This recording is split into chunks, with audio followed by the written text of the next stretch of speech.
हम लोग उत्तर प्रदेश के जनपद संभल में है और यहाँ पर मेरे साथ आचार्य प्रमोद कृष्णम साहब हैं।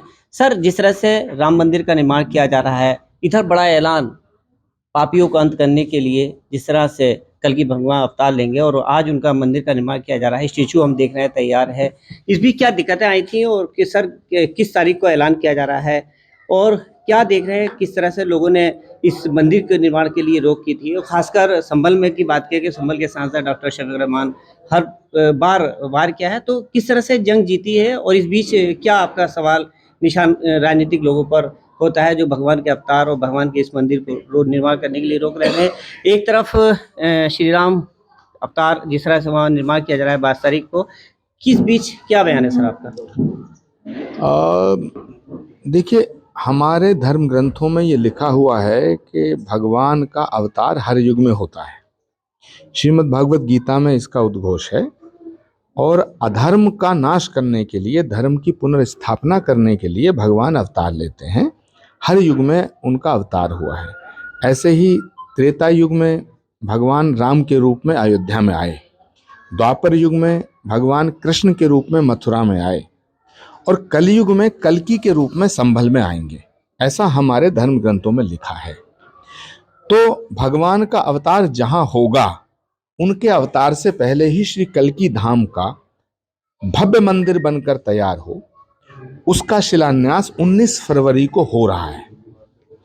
19 फरवरी को श्री कल्कि धाम का शिलान्यास हो रहा है और ये बहुत ही बड़ा संयोग है कि भगवान राम जहां उनका अवतार हुआ, भगवान राम की जन्म स्थली अयोध्या में भगवान राम का मंदिर बनकर तैयार हो रहा है और भगवान राम संभल में कल्कि के रूप में आएंगे।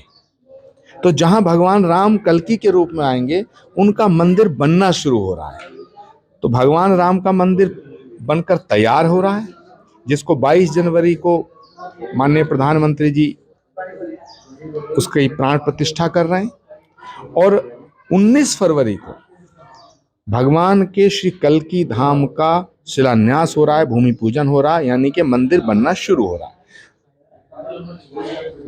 जो आसुरी शक्तियां होती हैं, जो गलत लोग होते हैं, जो नास्तिक लोग होते हैं, जो अधर्मी विधर्मी होते हैं, वो अच्छे कामों में रोड़ा अटकाते हैं।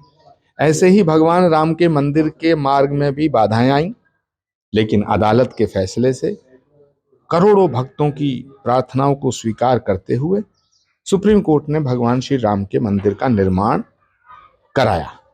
ऐसे ही इलाहाबाद उच्च न्यायालय ने भगवान श्री कल्कि के धाम पर जो लोग रोड़े अटका रहे थे, धाम बनने में रुकावटें डाल रहे थे, उन सब की बात को खारिज करते हुए, उनके ऑब्जेक्शन खारिज करते हुए माननीय उच्च न्यायालय ने श्री कल्कि धाम के बनने का मार्ग प्रशस्त किया है।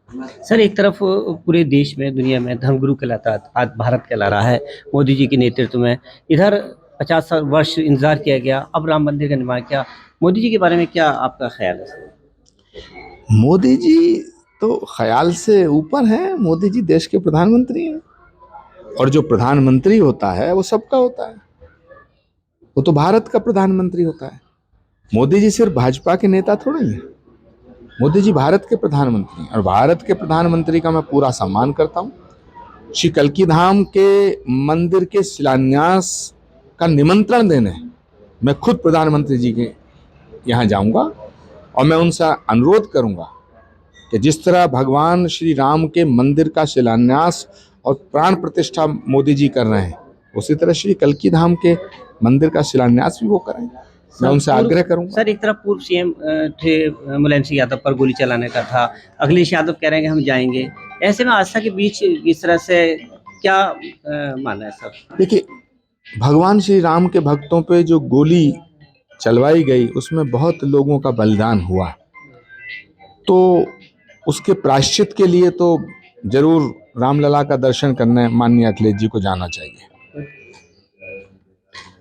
शुक्रिया। फिलहाल मेरे साथ आचार्य प्रमोद कृष्णम साहब थे। उन्होंने कहा कि जिस तरह से अयोध्या में राम मंदिर का निर्माण किया जा रहा है, उसी तरह से अब संभल में भी कल्कि भगवान अवतार लेंगे और उनका एक भव्य मंदिर बनेगा। अब देखना ये है कि जिस तरह से लगातार राजनीतिक माहौल गर्म हो रहा है और इधर आने वाले वक्त में जो राजनीतिक की जा रही है उस पर सवालिया निशान भी उठाए जा रहे हैं। वीडियो जर्नलिस्ट राहुल के साथ मुजम्मिल दानिश, टीवी 9 भारतवर्ष संभल।